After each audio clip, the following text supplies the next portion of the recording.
Hey mga brods, alam ko napakarami ng balita kay Jethroy Rosario na yun nga, automatic na at pipirma na ng Barangay Ginebra San Miguel sa Monday with 700,000 to 800,000 pesos a month mga kabrods ang kanyang potential at possible na sasahurin. Yan din yung mga sinabi ng reports natin ni na Mr. Snow Badwa and Spin.ph yung mga trusted sources natin mga kabrods. Pero ito maraming nagsasabi in comments na may twist mga kabrods. Yes, alam natin nag-iingay yung Jethroy Rosario to Barangay Ginebra San Miguel, pero kung makikita nyo ng mabuti mga kabrods sa mga reports natin na possible na isa sa SMC teams mga kabrods ang pwedeng mapirmahan ni Jethroy Rosario, which is tatlo yan mga kabrods. It's either Magnolia Hotshots, San Miguel Beermen, and Barangay Ginebra San Miguel. Dahil wala pa naman tayong official mga kabrods na kung saan pipirma si Jethroy Rosario. Yes, alam natin sa SMC team ito pipirma, pero anong SMC team yon mga kabrods? Kaya yan ang medyo tricky na part. Kaya ito na nga mga kabrods, bali-balita na ang SMB pala ay possible din na pwedeng puntahan ni Jethroy. Yes mga bros, una na nga nating na-report yung Magnolia Hotshots na sinabi rin ni Mr. Snow Badwa na possible sa Magnolia siya. Pero mga kabrods, sa SMB kasi may balak kasi silang bitawan na big man. Alam naman natin hindi na pwedeng i-trade si Troy Rosario dahil free agent na yan.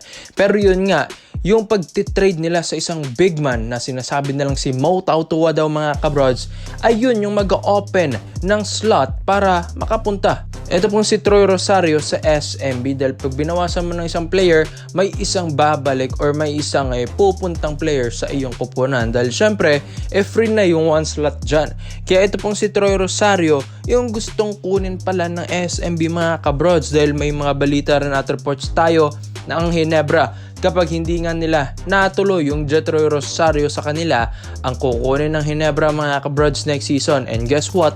William Navarro from Northport, Batang Pier San Miguel mga kabrods, di ba? Yan yung tawag nila, Northport Batang Ginebra San Miguel. Dahil dito pumipitas ang Ginebra. So yun yung mga alternative na pwedeng gawin ng Ginebra at SMB mga kabrods. Pero kung sa SMB mapunta, ito pong si Troy Rosario at gulatin yung mga fans na alam naman nilang expect na nilang mapupunta sa Ginebra si Troy mga kabrods, malaking breaking news talaga ito mga brods at malaking tulong rin naman kahit papano si Troy Rosario sa SMB. Dahil ang dami nagsasabi, ang tagal naman pumili ni Jethroy, masyado naman daw siyang pa-VIP daw, matagal kung pumirma, nagpapataas pa ng offer mga bros. Pero syempre, nakay Troy pa rin ang desisyon at the end of the day. Kaya mga kabrods, ito pong si Troy Rosario ay hindi rin naman basta-basta na player ito. Kahit 32 years old na ito mga bros, may ibubuga pa ito at nasa prime pa rin naman niya, 'di ba?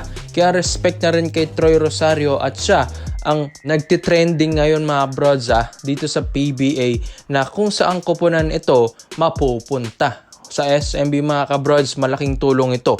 Mawala man si Mo Tautua pero may Troy Rosario ka naman na kayang pumukol sa tres, mataas, tumalon, magaling mag-rebound at veterano pa mga kabrods. And yun yung isa sa mga gusto rin kasi ng SMB. So tatlo silang nag-aagawan na kay Troy Rosario mga brods at ito yung exciting sa Monday. Bukas na yan mga kabrods dahil alam natin na isang breaking news ang mangyayari bukas mga bros. At abangan natin Kaya sa lahat po ng mga SMB fans and Ginebra fans, sa tingin nyo, saan mas bagay si Troy? Sa SMB ba? Sa Ginebra?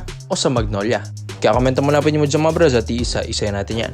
Dito naman po tayo sa kabalbalita naman natin mga brods. Alam ko, papalapit na ng papalapit ang laban ng Gilas Pilipinas sa November 21 mga kabrods against New Zealand and Hong Kong sa November 24. So ito na nga mga brods, si Justin Brownlee kasi ang magiging naturalized import ng ating Gilas Pilipinas. So 3 days after ng Gilas Pilipinas sa November 24 na laban nila mga kabrods, ay yun nga, mag-i-start na agad ang Commissioner's Cup. So naiisip nila si Brownlee, burnout na, pagod na, and may edad na mga kabrods. Kaya ito na yung start na maghahanap ang Ginebra ng papalit na next Justin Brownlee sa kanila. So ganyan naman talagang laro, di ba mga brods? Tatanda ka And yun, may susunod sa'yo sa yapak mo. Kaya ito na nga mga kabrods, iniisip ng Ginebra na pwede pala. Ito pong si Terrence Jones. Yes mga brods, ang 6'8" or 6'9" big man ng Piratas de Quebradilas sa Puerto Rico. So kung makikita nyo at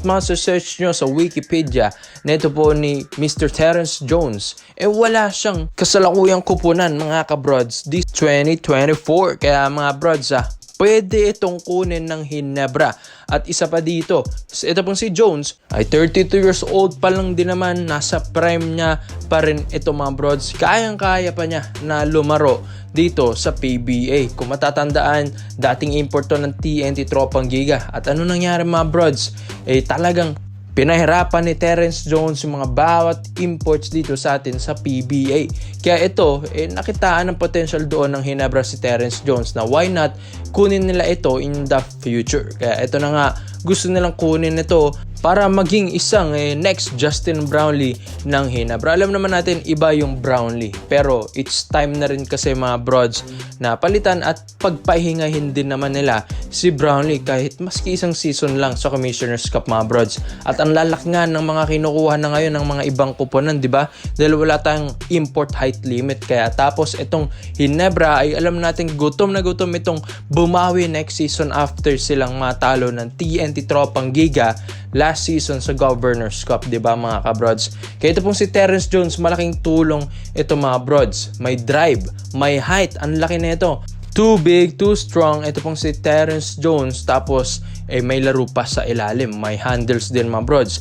Pwede ring maging point forward or point center. Ito pong si Jones And isa pa dito mga brods, pure scorer pa ito. Former NBA player ng Houston Rockets way back 2019 mga kabrods. Legit NBA caliber. Grabe rin yung hype niya dito sa PBA nung time na pumunta siya nung 2019. Bakit mga brods? Kasi nung 2019 na yan, fresh pa siya from Houston Rockets nung taong yan mga kabrods. Kaya pagpasok na ito sa PBA, grabe. Para ka nang nanood na ng NBA mga kabrods sa Houston Rockets. Kaya ito na nga mga brods. Ito pong si Terrence Jones. Di man siya si Justin Brownlee mga brods, pero yung ginagawa ni Brownlee, kaya pa niyang higitan mga kabrods. Yan yung maganda kay Terrence Jones. Pure scorer, legit NBA caliber mga brods. Talagang bibigyan at tutulungan niya yung isang kupunan. Nag-best import of the conference dyan ng 2019 Commissioner's Cup sa TNT Tropang Giga. Kaya dyan pa lang, kita mo na mas magaling siya kay Justin Brownlee dahil sa import race ng 2019, mas lamang talaga siya kay Justin Brownlee in stats wise mga kabrods. Kaya di na magugulat kung ang Ginebra ay tutungtong na naman sa championship next season dahil ibang import na ito mga brods. Terrence Jones na ito Kaya ikaw mga brods komento mo lang opinion mo dito. Terrence Jones sa Ginebra next season at pagpahingan si Brownlee, sa tingin nyo worth it ito mga kabrods? Kaya komento mo lang opinion mo dito mga brods at isa natin yan. Salamat po sa panonood mga brods. This is our rated highlights, yun lang. I'm out.